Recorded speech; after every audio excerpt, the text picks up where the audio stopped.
দুনিয়ার কষ্ট কিছুই না, আখিরাতের এক বিন্দু কষ্ট বড় মারাত্মক, সহ্য করার মতো না। দুনিয়াতে একটা মশার কামড় সইতে পারি না, ওই অন্ধকার কবরে মাটির চাপ বড় কঠিন, কেমন করে সহ্য করব? কপাল বুঝি খারাপ।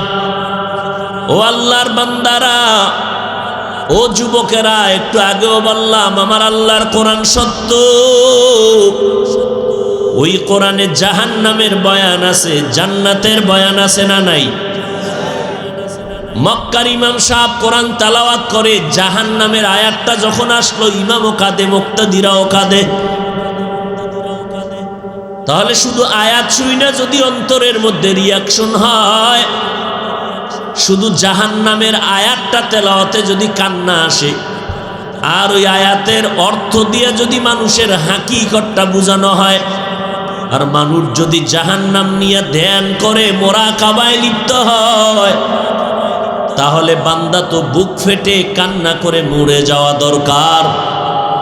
আসলেই যারা জাহান্নাম নিয়ে চিন্তা করে, আল্লাহর আযাবের ভয় নিয়ে চলে, এরা একটা সেকেন্ডের জন্য জাহান্নামের কথা শুনতে পারে না, সহ্য করতে পারে না। মনে হয় যেন জাহান্নামের আগুন তাকে গ্রাস করে নিতেছে। এই জন্য ভয়, তারা আতঙ্কিত, সহ্য করতে পারে না, কন্ট্রোল করতে পারে না। ওরে সাহাবায়ে কেরামরা কবরের ধ্যান করে করে বেহুশ হয়ে যেতেন।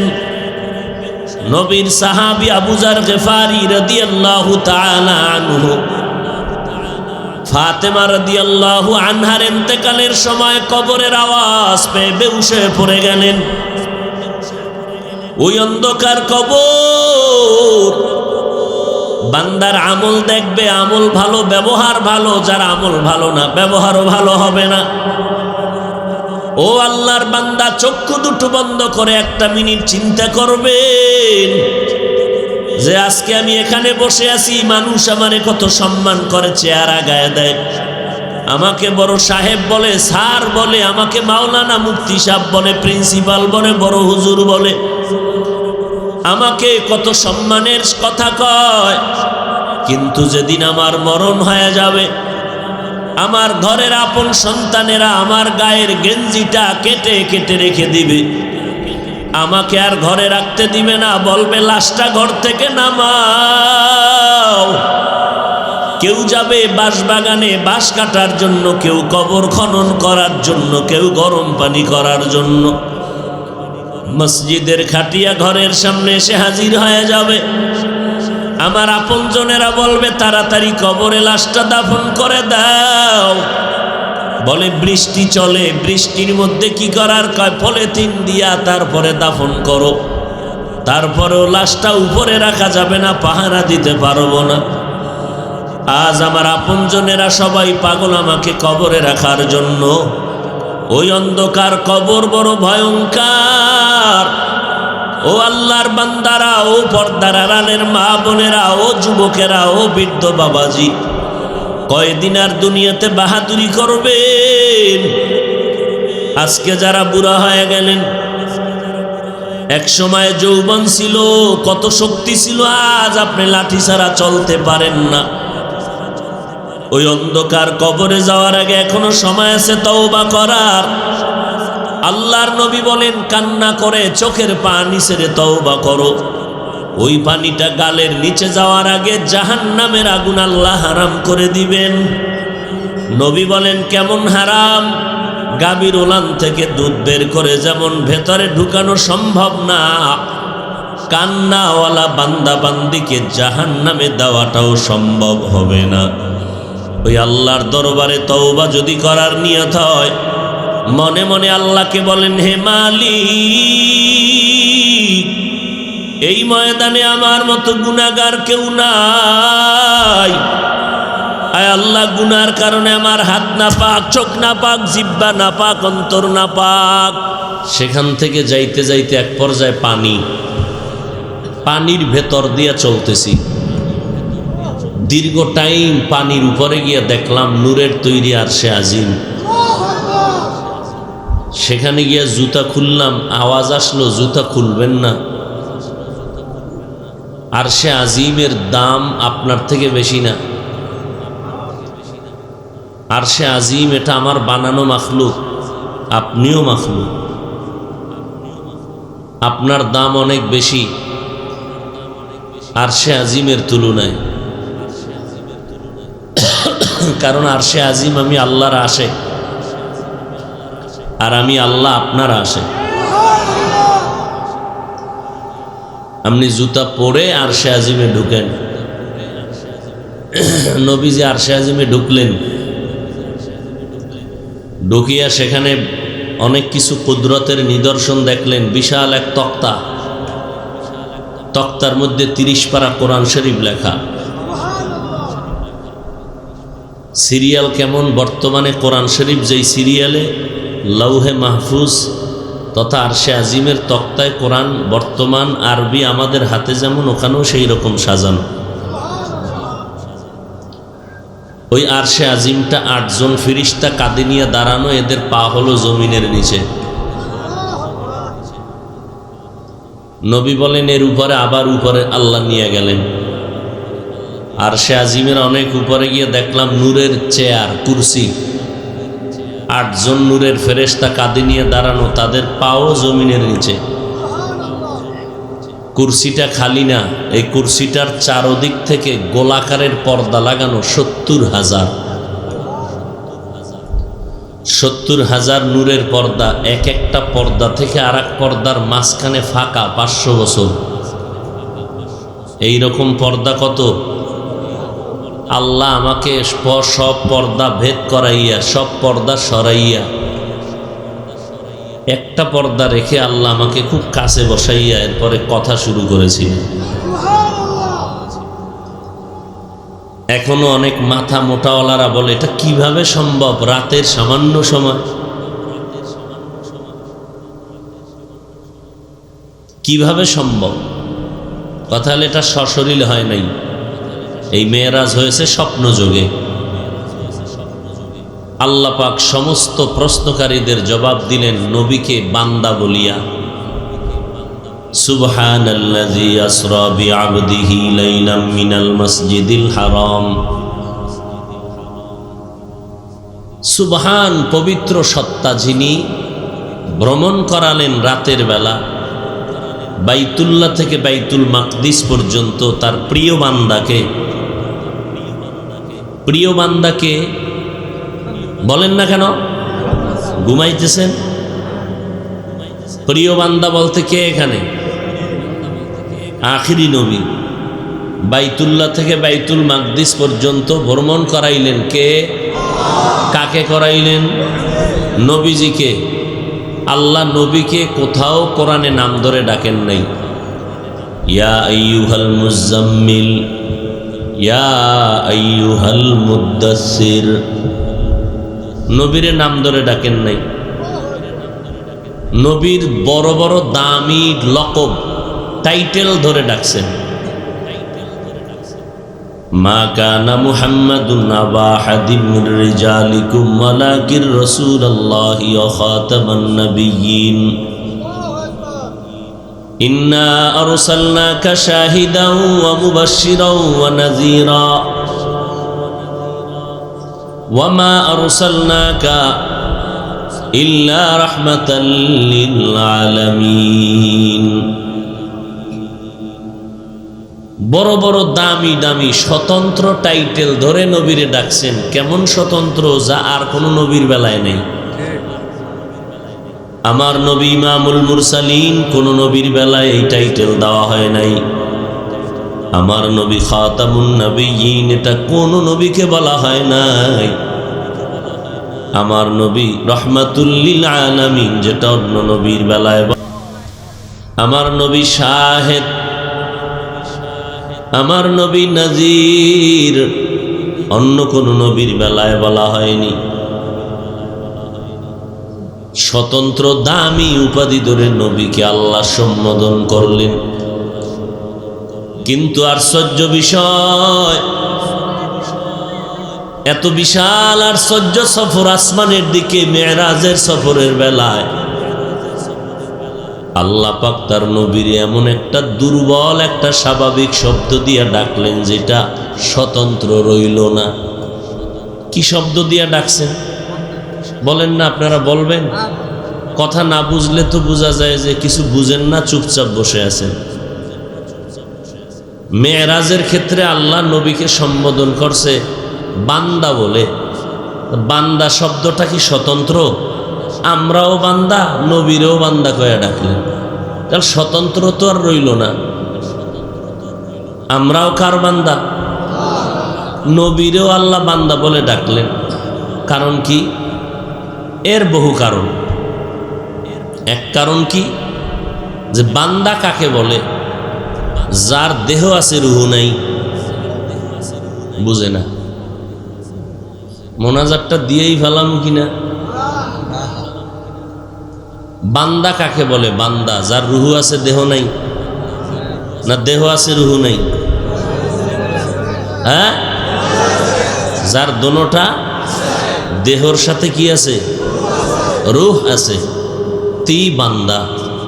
আল্লাহ এই শব্দ দিয়ে কি বুঝাইলেন? আমার বান্দাকে মেরাজ করাইছি। তার মানে শুধু রুহও না, শুধু দেহও না, দোনোটার সমন্বয় রসুলকে সশরীরে চাক্ষুষভাবে সজাগ অবস্থায় আমি তার বডি সহ মেরাজ করাইছি। বান্দা বলে জবাব দিলেন। দ্বিতীয়, গোটা দুনিয়ার বান্দাদের মধ্যে আমার রসুল বান্দা বড়। বান্দা হয় কেন? এবাদতের মাধ্যমে। আমার রসুল কেমন বান্দা! এবাদতের তুলনায় যার চূড়ান্ত পর্যায়ে এবাদত, আমার রসুলের মতো এবাদত করনেওয়ালা কেউ নেই। সারা রাত নবী নামাজে কাটায় দিলেন। আমার নবী শত শত মাইল হেঁটে হেঁটে গিয়ে কালেমার দাওয়াত দিয়েছিলেন। আমার নবী এত পরিমাণ কষ্ট করেছেন, এর 1000 কোটি ভাগের 1 ভাগ কষ্ট কোনো উম্মত করে নাই। আল্লাহ বান্দা বলে ডাকিয়া বললেন, যে যেই লাইনে দৌড়াও আর ধর্ম নিয়ে দৌড়াও। বিদায় বেলা কে কোন ধর্মের কোনো হিসাব নাই, কোনো ব্যানার নাই, সবার বেলায় সাদা 3টা কাফন হবে। অতএব বান্দা, আমি তোমাদের মোহাব্বতের নজরে ডাকলাম। নফস শয়তানের ধোকায় পড়ে যারা অপরাধ করেছো, ফিরে আয়। আমি আল্লাহ রহমতের দরজা দিয়া তোমাকে ডাকতেছি। পাহাড় সমপরিমাণও যদি গুনাহ করো, তওবা করলে আমি মুহূর্তে তোমাকে পবিত্র বানায় দিব। আমি আল্লাহর দরজা খুলে রাখলাম। দুনিয়ার মানুষ মানুষকে দেওয়ার জন্য ডাকে, মাঝে মাঝে দরজা খুলে, মাঝে মাঝে দরজা বন্ধ করে দেয়। আর আমি আল্লাহ এমন দয়ার মালিক, রাতের বেলা ডাক দিবা হাজির, দিনের বেলা ডাক দিবা সেখানেও আমি হাজির। জঙ্গলে বসে বসে যদি ডাক দাও আমি হাজির। পানির মধ্যে সমুদ্রের কিনারায় যদি ডাক দাও সেখানেও আমি আল্লাহ হাজির। ওয়া ইযা সাআলাকা ইবাদি আন্নী ফাইন্নী করিব উজিবু দাওয়াতাদ দাঈ ইযা দাআন ফাস্তাজিবু লি ওয়াল ইউমিনু বি লাআল্লাহুম ইয়ারশুদুন। ও বান্দা, তুমি আমার কাছে চাও, আর কারো কাছে চাইও না। আর চাইতে যদি বান্দা চাওয়ার মতো চাও, পাইতেও মোটে দেরি হবে না। দুনিয়াওয়ালাদের কাছে চাইলে বেজার হয়, আমি আল্লাহর দরবারে না চাইলে আমি বেজার। কারণ দুনিয়াওয়ালাদের অভাব আছে, আমি আল্লাহর কোনো অভাব নাই। हर गोरी देने को तू तैयार है, जो न मांगे उससे तू बेजार है। আতিনা ফি দারে দুনিয়া না হাসান আতিনা ফি দারে উকবা না হাসান ইয়া গিয়াসাল মুস্তাগীসিন হদিনা লাফতিখারা বিল উলুমি ওয়াল গিনা। আল্লাহ কত বড় দয়াময়। সন্তান হাজার অন্যায় করে মা বাবার দিকে যদি গিয়া চোখের পানি ছেড়ে ক্ষমা চায়, মা বাবার দয়া না হয়ে পারে না। আল্লাহ বলেন ওই মা বাবার তুলনায় 99 গুণ মায়া আমি আল্লাহ জমা করে রেখেছি। আমি আল্লাহ ক্ষমার দরজা খুলে রাখলাম, কারণ আমি আল্লাহ চাই আমার কোনো বান্দা যেন জাহান্নামের আগুনে জ্বলতে না পারে। কারণ আমি আল্লাহ জানি বান্দা তুমি বড় দুর্বল। জমিনের মধ্যে তুমি সামান্য সূর্যের গরম সহ্য করতে পারো না, যে সূর্যটা জমিন থেকে 9,30,00,000 মাইল উপরে। কিয়ামতের ময়দান ওই সূর্যটা যখন মাথার উপরে নেমে আসবে, আমি আল্লাহর অর্ডারে সূর্যের মুখ সব নিচে করে দিবে আর বলবে যত তাপ আছে ছেড়ে দাও, এই তাপ সহ্য করতে পারবি না রে গোলাম। এমন তাপ শুরু হয়ে যাবে, সূর্যের গরমে মাটির জমিনটা পুড়িয়া তামা হয়ে যাবে। মানুষের মাথার মগজগুলো ভাতের মারের মতো ফুটতে থাকবে। পেটের নাড়ি বুড়ি পায়খানার রাস্তা দিয়া বের হয়ে যাবে। কেমন ভয়ঙ্কর হালাত হলে নবীদের কোনো গুনাহ নাই, তারাও নাফসি নাফসি বলে কান্না করবেন। ও বান্দা, তুমি একটা সেকেন্ডের আযাব ওই হাসরের ময়দানে সহ্য করতে পারবা না। অতএব তওবা করার মতো তওবা করে নাও। আমি আল্লাহ তোমার তওবা মুহূর্তের মধ্যে কবুল করব, কারণ আমি আল্লাহর মতো দয়াময় কেউ নাই। আমি আল্লাহ চাই তুমি তওবা করে পবিত্র হও, কবরে যাও, আমি অনন্তকালের জন্য বেহেশতের বিছানা দিয়া দিব।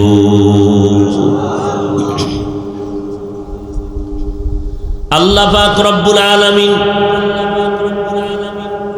ডেকে বললেন, তোমরা আমার বান্দা, আমার তোমরা আর কারো না। আসমান আমি বানাইছি কিন্তু বলি না আমার আসমান।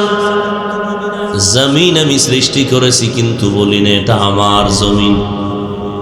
চন্দ্র সূর্য সৃষ্টি আমি করার পরেও বলি না আমার চন্দ্র আমার সূর্য। বাতাস আমার কিন্তু বলি না আমার বাতাস। পানি আমি দিলাম কিন্তু বলি না আমার পানি। মানুষ বানাইয়া কেন বললাম তোমরা আমার গোলাম। আসমান বানায় কেন বলি না আমার আসমান, আমার জমিন, আমার পাহাড়, আমার পর্বত, আমার সূর্য, আমার চাঁদ। মানুষকে আমার কেন বললাম, কারণ সব কিছু বানাইলাম বান্দা তোর গোলামি করার জন্য। আর তোর মতো গোলামটাকে বানাইলাম আমি আল্লাহর ইবাদতের জন্য। সব মাখলুক তোর গোলাম, তুই কার গোলাম? ও বান্দা, তুমি আমি আল্লাহর গোলাম। তোমার কাজ আমার গোলামি করা, আমার ইবাদত করা। ইবাদত করার মানে এটা না সারা রাত্র জায়নামাজে দাঁড়াইয়া চিল্লাইবা কাঁদবা আর সারাদিন রোজা রাখবা তাসবিহ টানবা, না না। ইবাদত বান্দা তুমি তাসবিহ টানাকে সীমাবদ্ধ করিও না। ব্যবসা করাও ইবাদত, চাকরি করা ইবাদত, লেখাপড়া করাও ইবাদত। ও বান্দা, তুমি ব্যবসা করো, চাকরি করো, লেখাপড়া করো, কৃষি কাজ করো, সব ইবাদত। আমি আল্লাহ বলি নাই আমার ইবাদত করতে গিয়ে ব্যবসা করা যাবে না, চাকরি করা যাবে না। বরং আমি আইন করে দিলাম আহাল্লাল্লাহুল বাইআ ওয়া হাররামার রিবা। ব্যবসা হালাল, সুদ আমি হারাম করে দিলাম। ওই ব্যবসা যদি সঠিকভাবে করো, আমি আল্লাহ ব্যবসার সময়টাকেও নেকের পাল্লায় ওজন দিয়ে দিব। আমি আল্লাহ কি চাই, তুমি ব্যবসা করবা, চাকরি করবা, সব ঠিক রাখবা, স্ত্রী সন্তানের পেছনে সময় দিবা। এমনকি আমি আল্লাহ পাক 22 ঘন্টা সময় তোমার কাজে ব্যয় করার অনুমতি দিলাম, মাত্র 2টা ঘন্টা সময় তুমি তোমার কল্যাণে আমার পথে ব্যয় করবা, তাও একত্রে না, কারণ তোমার হাতে সময় নাই। ভাগ ভাগ করে দিলাম। ফজরের 4 রাকাত নামাজে 20 মিনিট, এরপরে তুমি দোকানে চলে যাও। আবার জোহরের 10 রাকাতে 20 মিনিট, আবার তুমি ব্যবসার কাজে নেমে যাও। আবার আসরের 4 রাকাতে 20 মিনিট, এরপরে তুমি দোকানে চলে যাও। আবার মাগরিবের 5 রাকাতে 20 মিনিট, আবার দোকানে চলে যাও। আবার এশার 9 রাকাত নামাজে 20 মিনিট। এবার ঘরের মধ্যে গিয়া সন্তান স্ত্রীর হক আদায় করে ঘুমাও। ঘুম থেকে উঠিয়া আবার ফজরের নামাজ যদি আদায় করো, ও নবী জানায় দেন ওই বান্দাটা ঘুমাইয়া যে সময় কাটাইল, ওই সময়টাও নেকের পাল্লায় ওজন দিয়া দিব। কাদের কুদরত দারি বরকামাল, আনতা রব্বি আনতা হাসবি জুল জালাল, তুহি কাদের জলিলুল্লাহ জাহাদার, বহর হালে তুহি মেরা নেগাহদার। এরে নবীর আশিক উম্মতের দল, কেমন মায়ার নবী আমার। কিয়ামতের ময়দানে নবীরা নাফসি নাফসি বলে কাঁদবেন, শুধু একজন নবী রহমাতুল লিল আলামিন উম্মতি উম্মতি বলে কান্না করবেন। ওই নবীর উম্মত হইয়া আজ এত বয়ান, তাবলীগের বয়ান, পীর সাহেবদের বয়ান, জুমার দিন খতিবের বয়ান, বক্তাদের বয়ান, এরপরও কেন মুসলমান নবীর আদর্শের মালাটা গলায় লাগাও না? আজকে মাত্র 6 মাস যদি বয়ান হিন্দুদের গির্জায় গিয়া করতাম, মন্দিরে গিয়া খ্রিস্টানের গির্জায় বসায় দিত, 6 মাস বয়ান করতাম, মনে হয় এরা সৃষ্টির মধ্যে শ্রেষ্ঠ নবীর আশিক হয়ে যাইত। অথচ মুসলমানকে বয়ান করি, এত বয়ানের পরেও কেন নামাজ নাই, পর্দা নাই, টুপি নেই, সুন্নতের আমল নাই, কোরআন তেলাওয়াত নাই। মনে মনে কি ভাবছো রে বাবা, হুজুরেরা মিথ্যা কথা বলে, কোরআন হাদিস মিথ্যা বলে। আল্লাহ তো চ্যালেঞ্জ দিয়া দিলেন, একটা ভুল পারলে বের করে দেখাও। আজও পর্যন্ত কোরআনের একটা ভুল কেউ বের করতে পারে তো না, বরং ভুল বের করতে গিয়ে লক্ষ লক্ষ বিধর্মীরা কালেমা পড়ে মুসলমান হয়ে গেল। নবীর জীবনে একটা মিথ্যা কথা বলেন নাই। লক্ষ লক্ষ আম্বিয়ায়ে কেরাম মিথ্যা বলতে পারেন না, লক্ষ লক্ষ সাহাবায়ে কেরাম মিথ্যা বলতে পারেন না, কোটি কোটি ওলামায়ে কেরাম মিথ্যা বলতে পারেন না। ও নবীর আশিক আবার মনে মনে নফসে ধোঁকা দেয়, নবীর তরিকা যদি মানো হুজুরদের মতো, তো তোর জীবনটা স্বাধীনভাবে চালাতে পারবি না। ও যুবক, ও বৃদ্ধ বাবাজি, ও পর্দার আড়ালের আম্মা জান, বলেন আপনারা দাড়ি টুপি বাদ দিয়ে আমরা দাড়ি টুপিওয়ালা নবীর তরিকাওয়ালাদের থেকে কি পরিমাণ সম্মান আর শান্তিতে আছেন? আমরা নজর করে দেখলাম, মদিনাওয়ালার তরিকায় চলতে গিয়া খানা বন্ধ হয় নাই, ঘুম বন্ধ হয় নাই, বাজার করা বন্ধ হয় নাই। আপনারাও 3 বেলা খান, আমরাও 3 বেলা খাই। নবীর তরিকা যারা মানে না, তারাও বাজার করে, ব্যবসা করে, চাকরি করে। আমরা নবীর তরিকাওয়ালারাও বাজার করি, ব্যবসা করি, চাকরি করি। যারা নবীর তরিকা মানেন না, আপনারাও বিয়া শাদী করে সন্তান নিলেন, আমরাও নিলাম। যারা নবীর তরিকা মানেন না, আপনারাও দেশ বিদেশ স্বাধীনভাবে সফর করেন, আমরাও দেশ বিদেশ স্বাধীনভাবে সফর করি। তুলনামূলক দেখলাম পরিশেষে কোরআনওয়ালা নবীর আদর্শওয়ালাদের মতো সম্মানে জমিনে কেউ নাই।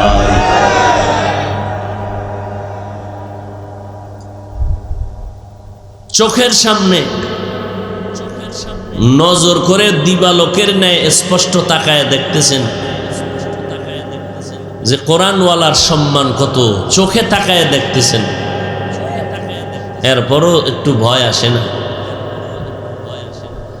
আমরা আপনাদেরকেই কথা বলি না, স্কুল কলেজ বাদ দিয়ে সব আঙ্গমতো পাগড়িওয়ালা দরবেশ বুজুর্গ হয়ে যাবেন, এটা বলি না। বরং আপনি স্কুলে পড়েন, কলেজে পড়েন, চাকরি করেন, ব্যবসা করেন, আপনি ওই লাইনেই থাকেন। তবে দাবি একটা, যেখানেই থাকেন 5 বেলার নামাজ পড়বেন, নবীর তরিকায় চলবেন, মা বাবার দোয়া নিয়ে চলবেন, ওলামায়ে কেরামের মহব্বত নিয়ে আমল করবেন। এরে আল্লাহর গোলাম, আপনি বলবেন এটা কিভাবে সম্ভব? আপনি ডানে বামে একটু গভীরভাবে নজর করে দেখবেন, আপনার মতো যুবক দাড়িওয়ালা নামাজি স্কুল কলেজে পড়ে মিথ্যা বলবেন না? আছে না নাই? আল্লাহ বিবেক দিছে, জিজ্ঞাসা করেন আপনি কেন পারবেন না? আপনার আমার মতো যুবক ড্রাইভারি করে, শ্রমিকের কাজ করে, নদীর মধ্যে কাজ করে, কৃষি কাজ করে, এক বেলার নামাজও বাদ দেয় না, অভাব নাই। আপনার বিবেকটাকে জিজ্ঞাসা করেন আপনি কেন পারবেন না? আপনার আমার মতো যুবক সন্তান র্যাব, আর্মি, পুলিশ, বিডিআরের চাকরি করে, কোটি টাকার মালিক, 1 টাকাও হারাম খায় না, অভাব নাই। নিজেকে একটু প্রশ্ন করেন আপনি কেন পারবেন না রে বাবা? আল্লাহ মানুষকে বিবেক দিয়েছেন, গরু ছাগলের বিবেক দেয় না। গরুটারে আধা ঘন্টা যদি বয়ান করি, গরু একদিনের জন্য শ্বশুর বাড়ি বেড়াইতে যাই, তুমি আমার বাড়ি পাহারা দিও। তোমার পেটে ক্ষুধা লাগলে বাড়ির পেছনে তোমার ঘাস আছে, রিজার্ভ রেখে দিলাম, ওখানে গিয়ে ঘাস খাইও।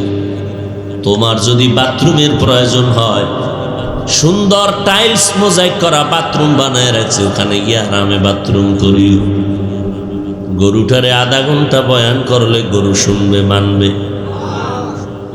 বাথরুমের যখন জরুরত হয়ে যাবে, মালিকের মাথায় পড়লেও টেনশন করবে না, ছেড়ে দিবে। ও ভাই, না দেখিয়া বাবার মতো জ্ঞান আল্লাহ গরুটারে দেয় নাই, শুধু মানুষের দান করেছে। ও মানুষ, তুমি কেন জ্ঞান খাটাইয়া ভাবো না যে আমার মতো যুবক স্কুল কলেজে পড়িয়েও যদি নামাজ পড়ে আমি কেন পারবো না? আমার মতো যুবক যদি চাকরি করিয়াও নামাজ পড়ে আমি কেন পারবো না? তাহলে আমার পরকাল জীবনের কি হালাত হবে? এই চিন্তাটা করো। আজকে তুমি আমি যারা মোটামুটি আমল করি, আমাদের আমল তো আমলের কাতারেই না। যাদের নাম নিয়ে আমরা বয়ান করি সিরিয়ালে, তারা মানুষ, উম্মতের আদর্শ, সাহাবায়ে কেরাম। যাদের নামে আল্লাহ জীবদ্দশায় জান্নাতের টিকিট পাঠায় দিলেন, তাদের ইতিহাস পড়ে দেখো, মরণ পর্যন্ত কান্নার আওয়াজ, মরণ পর্যন্ত কান্নার আওয়াজ। আবু বকরের মতো সাহাবী রাতের বেলা দাঁড়াইয়া কান্না করে নামাজে। এমন একজন ওলিয়ে কামেল, আল্লাহওয়ালা নাই যার জীবনে কাঁদে নাই, তাহাজ্জুদ পড়ে নাই, কান্না করেন নাই। এত ইলম, এত আমল, এত তাকওয়া, এত ইখলাস থাকার পরেও তারা জীবন ভর কেন কান্না করলেন? আপনার আমার আমল তো আমলের মতোই না। টুকটাক যা করি তা মানুষকে দেখানোর জন্য করি। নামাজ না পড়লে মানুষ আমারে ওয়াজে দাওয়াত দিবে না, লম্বা জামা না পড়লে মানুষ আমারে বক্তা বলবে না, নামাজ না পড়লে মানুষ আমার থেকে তেল পরা পানি পরা নিতে আসবে না। দুনিয়া কামাই করার জন্য ইসলামের লেবাস ধরে ফেললাম। যা করি কিছুই না, আল্লাহর মহব্বতে করি না। আর যারা একনিষ্ঠতার সাথে আল্লাহর ইবাদত করছেন একমাত্র আল্লাহকে খুশি করার জন্য, আর আল্লাহ খুশিও হইয়া তাদেরকে জান্নাতের টিকিটও পাঠিয়ে দিয়েছেন, তাদের ইতিহাস কেমন? জান্নাতের টিকিট পেয়ে আবু বকর নামাজে দাঁড়ায় কান্না করেন। নবী বলেন, আবু বকর আপনি কাঁদেন কেন? বলে, হাসরের ময়দানের ভয়। যেদিন সূর্য মাথার উপরে থাকবে আপন কেউ আসবে না। ওই সময় যদি হিসাবের কাঠগড়ায় দাঁড়াই আমি আবু বকর আটকায় যাই, সাথে সাথে জাহান্নামের হ্যান্ডকাপ আমার হাতে লেগে যাবে, কি উপায় হবে আমার? ওমরে ফারুকের মতো বান্দা জান্নাতের টিকিট পাইয়া ঈদের দিন দরজায় তালা লাগায় কান্না করে, আমার কি উপায় হবে কবরে হাসরে? এরে ভাই, মদিনার নবী বলেন জাহান্নামের আওয়াজ কানে আসলে 2 ফোঁটা চোখের পানি ছেড়ে তওবা করো আর ক্ষমা চাও। আপনি তো কাঁদেন না, কেউ যদি কান্না করে আপনি তাও পছন্দ করেন না, অথচ আল্লাহর কোরআন কেমন মজার। মোবাইলে ইউটিউব খুলিয়া মাঝে মাঝে কোরআন তেলাওয়াত শুনবেন। মক্কা মদিনার ইমাম সাহেব কোরআন তেলাওয়াত করে নামাজে দাঁড়ায়, ইমাম সাহেবও কান্দে, পেছনের মুক্তাদিরাও কান্না করে। এই যুবকেরা দেখছো, টাইম নাই, ব্যস্ত হয়ে গেছে। তোর বাবার ওয়াদা, মোবাইল না চালাইলে জিন্দেগি সফল হবে না। নামাজ রোজা খানা দানা লেখাপড়া সব বাদ দিয়া সারা রাত মোবাইল নিয়ে পড়ে থাকো। কই গেল মা বাবার মোহাব্বত, ভাই বোনের মোহাব্বত, পরিবারের মোহাব্বত? সব ধ্বংস করে ফেলল এই মোবাইল। মাইকের আওয়াজ ঠিকই বন্ধ করে দিতে বলে প্রশাসন। এসএসসি পরীক্ষার্থীদের সুবিধার্থে মাইকের আওয়াজ বন্ধ রাখেন, কিন্তু এসএসসি পরীক্ষার্থীরা ওয়াজের প্যান্ডেলে কম আসে। এই মাইকের আওয়াজের দ্বারা তেমন কোনো ক্ষতির আশঙ্কা নাই, বরং অজান্তে কেউ যদি এসে বসেও আর মোনাজাত করে আল্লাহ বাড়ায় দিবে। কিন্তু ওই সন্তানেরা তো ঘরের 4 দেওয়ালের মাঝে সারা রাত মোবাইল চালায়। বাহিরের মাইক বন্ধ করলে কি হবে ওর হাতের মোবাইল কন্ট্রোলে না নিলে? মোবাইল নিয়ে সারা রাত গেমস খেলে। গেমস খেলতে খেলতে কত যুবক হায়ওয়ান জানোয়ারের মতো পাগল হয়ে গেল, মাথার তারমার সব ছিঁড়ে গেছে, পাগল আর পাগল। এই যুবকেরা, তোরা এই বিষয়ে ভালো জানো, বল আমার কথা ঠিক আছে তো? এই যে মোবাইলে গেমস খেলতে খেলতে এখন সে পাগল হয়ে গেছে। খাইতে বসলো ওই পাগলামির আওয়াজ, বাথরুমে গেল পাগলামির আওয়াজ। বড় আফসোস, বুক ফাটাইয়া কান্না করা উচিত আপনাদের। আপনারা হাসেন, সমাজ কোথায় চলে গেল? কে কন্ট্রোল করবে? আর ফেসবুক নামের গজবের পেজ, গীবত শেখায়াত ছাড়ার কি আছে? কখনো সরকারের গালি, কখনো অমুক ব্যক্তির গালি, কখনো চরমনাইকে গালি, কখনো উজানিকে গালি, কখনো হাটহাজারিকে গালি, কখনো দেওবন্দীদেরকে গালি, কখনো কৌমিওয়ালাকে গালি। এছাড়া আর কি আছে ফেসবুকে বলেন তো? এই গালাগালি ছাড়া কি আছে? আর কি পরিমাণ ফেক আইডি খুলিয়া মানুষ এই কবিরা গুনায় লিপ্ত হয়ে আছে। দিনরাত্র চর্চা, শুধু গীবত, অনাধিকার চর্চা করে। আজকে একজনে দেখাইল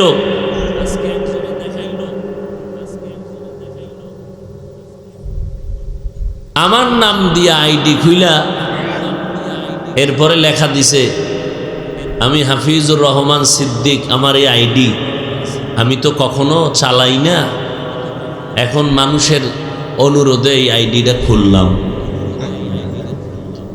কেমন জুতার বাড়ি দরকার? এই আইডিগুলো কে বের করবে? এত বড় খারাপ মানুষ। তবে আমার ধারণা ঘুরে ফিরে সব মওদুদির দালাল ছাড়া কেউ না। এটা আমার একটা ধারণা যে এই দেওবন্দি কওমি আমি হাফিজ চরমনাইয়ের বিরুদ্ধে যে যতই লেখুক যা করুক ঘুরে ফিরে দেখবেন সব মওদুদির মুরিদ। আইডি তালাশ করেন, খুঁজতে খুঁজতে দেখবেন মওদুদির ডাইরেক্ট মুরিদ না হয় ইনডাইরেক্ট মুরিদ। কথা বুঝেন?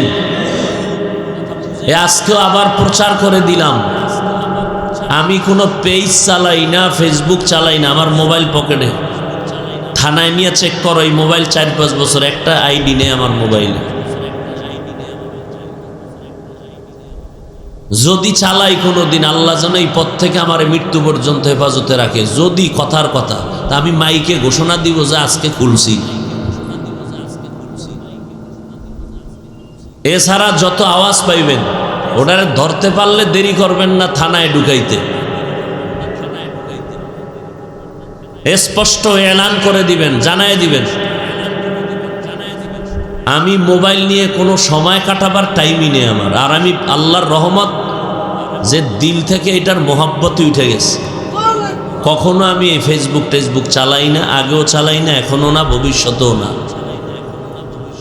এমনকি আমি এক পর্যায়ে এই মিডিয়া পর্যন্ত বন্ধ করে দিয়েছি, কারণ ভালো করতে গিয়ে যদি ওলামায়ে কেরামের বদনাম হয় তা এই কাজের দরকার নেই।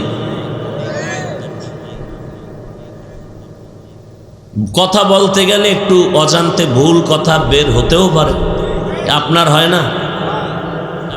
তো সেটাকেই যদি টাইমলাইনে আইনা মানুষকে সম্মান নষ্ট করে, মানুষ আলেমের উপরে ধারণা খারাপ হয়, এই জন্য পুরা রেকর্ড বন্ধ করে দিয়েছে। ইদানিংকালে কিছু চিন্তা ভাবনা করে দেখলাম যে না, কিছু তো 2-4 বছর পর্যন্ত মোটামুটি একটা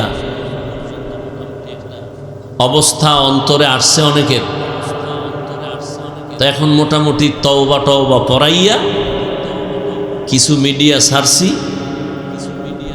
আমার দস্তখত সহ 21-22টা শর্ত দিয়া। আর আমার পোশাক পরতে হবে, 5 ওয়াক্ত নামাজ পড়তে হবে, কোনো ভণ্ড বক্তার ওয়াজ রেকর্ড করতে পারবে না। যারা চরমনাইকে উম্মতের সামনে গালি দেয়, তাবলিগের গালি দেয়, দেওবন্দিরে গালি দেয়, হাটহাজারিকে গালি দেয়, কওমিওয়ালাদের গালি দেয়, এরা ভণ্ড। এরা কি? এদের ওয়াজ আমার অনুমোদনওয়ালারা রেকর্ড করতে পারবে না। প্রমাণ পাইলে ওর ওই অনুমতি বাতিল। কথা বুঝাইতে পারছি? কারণ কিছু এই মিডিয়ার ওয়াজের দ্বারা বহির্বিশ্বের মানুষেরাও বয়ান শুনে। অনেক আল্লাহর বান্দারা মোবাইলে বয়ান শুনে দিনের পথে আসছে, এরকম হাজারো প্রমাণ আমাদের কাছে আছে। আল্লাহ সব ভাইকে হেদায়াত দান করুন।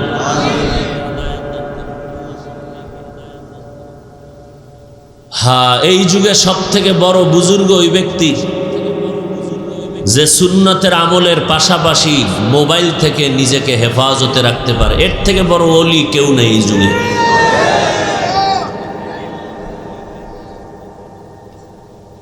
আল্লাহ আমাদের সব ভাইকে মোবাইলের গুনাহের থেকে হেফাজত করেন। قل يا عبادي الذين أسرفوا على أنفسهم لا تقنطوا من رحمة الله। এরে নবীর উম্মত,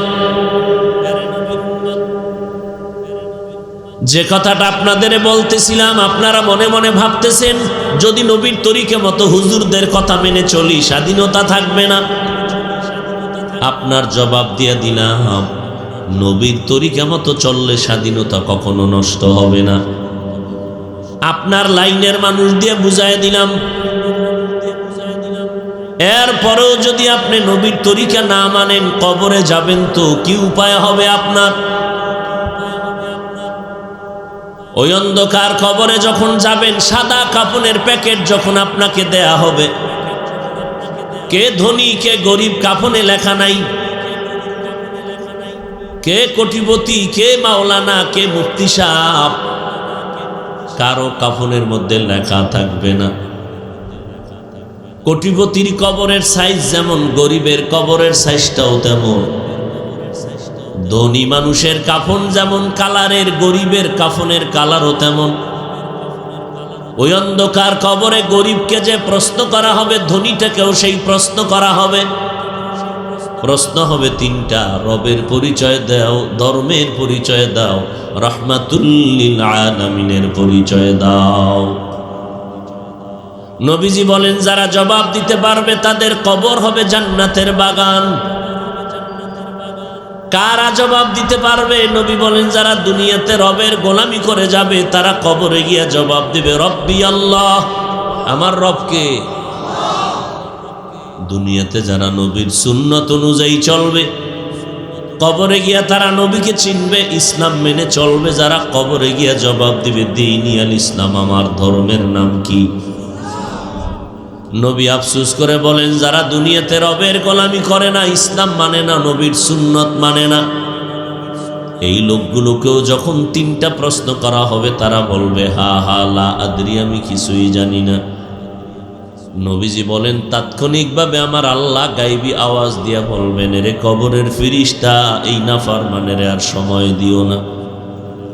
আমি আল্লাহ দুনিয়াতে কম সুযোগ দেই না। আমার দেয়া পানি, বাতাস, চন্দ্রের আলো, সূর্যের আলো ভোগ করলো, আমার দেয়া নদীর মাছ, গাছের ফল, জমিনের ফসল খাইল। এত বড় নিমক হারাম, একবারও আলহামদুলিল্লাহ বলে নাই। ওলামায়ে কেরাম পায়ে ধরে ধরে নামাজের দাওয়াত দিত, এক বেলার নামাজও পড়ে নাই। সন্তানটারেও নামাজি বানায় নাই, বরং সন্তানটা সুদের কারবার চিনত না, জানতো না, বাবা হইয়া সুদের কারবার আর ব্যবসা চিনায় দিল। সন্তানটারে কোরআন পড়ায় নাই, স্ত্রীটারে কোরআন পড়ায় নাই। এই বান্দারে আর সময় দিও না, এখনই জাহান্নামের বিছানা কবরে দিয়া দাও। কবরের ভেতরে জাহান্নামের বিছানা দেওয়া হবে। আল্লাহ অর্ডার করবে, জাহান্নামের সাথে রাস্তা বানায় দাও।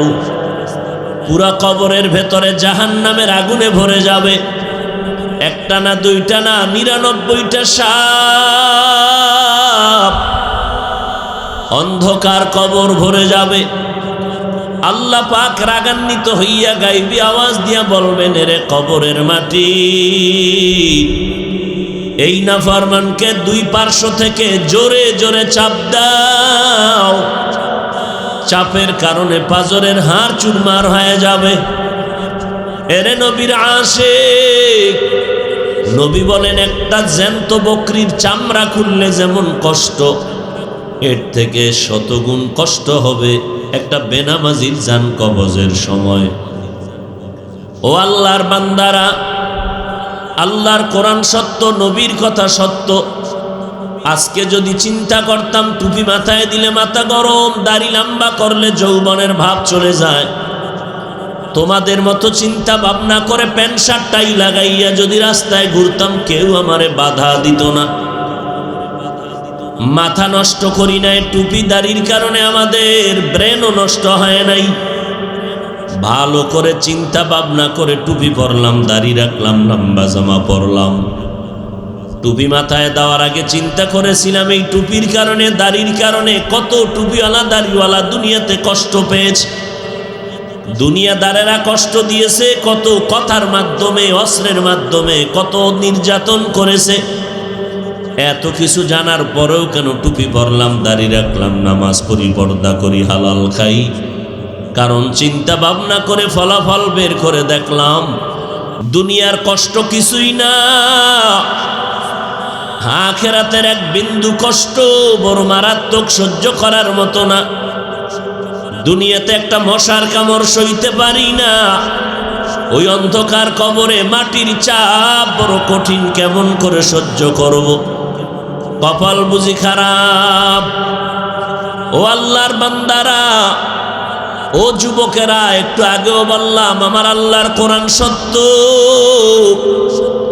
ওই কোরআনে জাহান্নামের বয়ান আছে, জান্নাতের বয়ান আছে না নাই? মক্কার ইমাম সাহেব কোরআন তেলাওয়াত করে, জাহান্নামের আয়াতটা যখন আসলো, ইমামও কাঁদে, মুক্তাদিরাও কাঁদে। তাহলে শুধু আয়াত শুই না, যদি অন্তরের মধ্যে রিয়াকশন হয়, শুধু জাহান্নামের আয়াতটা তেলাওয়াতে যদি কান্না আসে, আর ওই আয়াতের অর্থ দিয়ে যদি মানুষের হাকিকতটা বোঝানো হয়, আর মানুষ যদি জাহান্নাম নিয়ে ধ্যান করে মোরাকাবায় লিপ্ত হয়, তাহলে বান্দা তো বুক ফেটে কান্না করে মরে যাওয়া দরকার। আসলেই যারা জাহান্নাম নিয়ে চিন্তা করে, আল্লাহর আযাবের ভয় নিয়ে চলে, এরা একটা সেকেন্ডের জন্য জাহান্নামের কথা শুনতে পারে না, সহ্য করতে পারে না। মনে হয় যেন জাহান্নামের আগুন তাকে গ্রাস করে নিতেছে। এই জন্য ভয় তারা আতঙ্কিত, সহ্য করতে পারে না, কন্ট্রোল করতে পারে না। ওরে সাহাবায়ে কেরামরা কবরের ধ্যান করে করে বেহুশ হয়ে যেতেন। নবীর সাহাবী আবু যার গিফারি রাদিয়াল্লাহু তাআলা আনহু, ফাতেমা রাদিয়াল্লাহু আনহার ইন্তেকালের সময় কবরের আওয়াজ পেয়ে বেহুশ হয়ে পড়ে গেলেন। ওই অন্ধকার কবর, বান্দার আমল দেখবে, আমল ভালো, ব্যবহার ভালো, যার আমল ভালো না, ব্যবহারও ভালো হবে না। ও আল্লাহর বান্দা, চক্ষু দুটো বন্ধ করে একটা মিনিট চিন্তা করবেন যে আজকে আমি এখানে বসে আছি, মানুষ আমারে কত সম্মান করে, চেয়ার আগায় দেয়, আমাকে বড় সাহেব বলে, স্যার বলে, আমাকে মাওলানা মুফতি সাহেব বলে, প্রিন্সিপাল বলে, বড় হুজুর বলে, আমাকে কত সম্মানের কথা কয়। কিন্তু যেদিন আমার মরণ হয়ে যাবে, আমার ঘরের আপন সন্তানেরা আমার গায়ের গেঞ্জিটা কেটে কেটে রেখে দিবে, আমাকে আর ঘরে রাখতে দিবে না, বলবে লাশটা ঘর থেকে নামাও। কেউ যাবে বাঁশবাগানে বাঁশ কাটার জন্য, কেউ কবর খনন করার জন্য, কেউ গরম পানি করার জন্য। মসজিদের খাটিয়া ঘরের সামনে এসে হাজির হয়ে যাবে। আমার আপনজনেরা বলবে তাড়াতাড়ি কবরে লাশটা দাফন করে দাও। বলে বৃষ্টি চলে, বৃষ্টির মধ্যে কি করার, কয় পলিথিন দিয়া তারপরে দাফন করো। তারপরেও লাশটা উপরে রাখা যাবে না, পাহারা দিতে পারবো না। আজ আমার আপনজনেরা সবাই পাগল আমাকে কবরে রাখার জন্য। ওই অন্ধকার কবর বড় ভয়ঙ্কর। ও আল্লাহর বান্দারা, ও পর্দার আড়ালের মা বোনেরা, ও যুবকেরা, ও বৃদ্ধ বাবাজি, কয়দিন আর দুনিয়াতে বাহাদুরি করবেন? আজকে যারা বুড়া হয়ে গেলেন, এক সময় যৌবন ছিল, কত শক্তি ছিল, আজ আপনি লাঠি ছাড়া চলতে পারেন না। ওই অন্ধকার কবরে যাওয়ার আগে এখনো সময় আছে তওবা করার। আল্লাহর নবী বলেন, কান্না করে চোখের পানি ছেড়ে তওবা করো। ওই পানিটা গালের নিচে যাওয়ার আগে জাহান্নামের আগুন আল্লাহ হারাম করে দিবেন। নবী বলেন, কেমন হারাম? গাভীর ওলান থেকে দুধ বের করে যেমন ভেতরে ঢুকানো সম্ভব না, কান্নাওয়ালা বান্দা বান্দিকে জাহান্নামে দেওয়াটাও সম্ভব হবে না। ওই আল্লাহর দরবারে তওবা যদি করার নিয়ত হয়, মনে মনে আল্লাহকে বলেন, হে মালিক, এই ময়দানে আমার মতো গুনাহগার কেউ নাই। আয় আল্লাহ, গুনার কারণে আমার হাত না পাক, চোখ না পাক, জিহ্বা না পাক, অন্তর না পাক।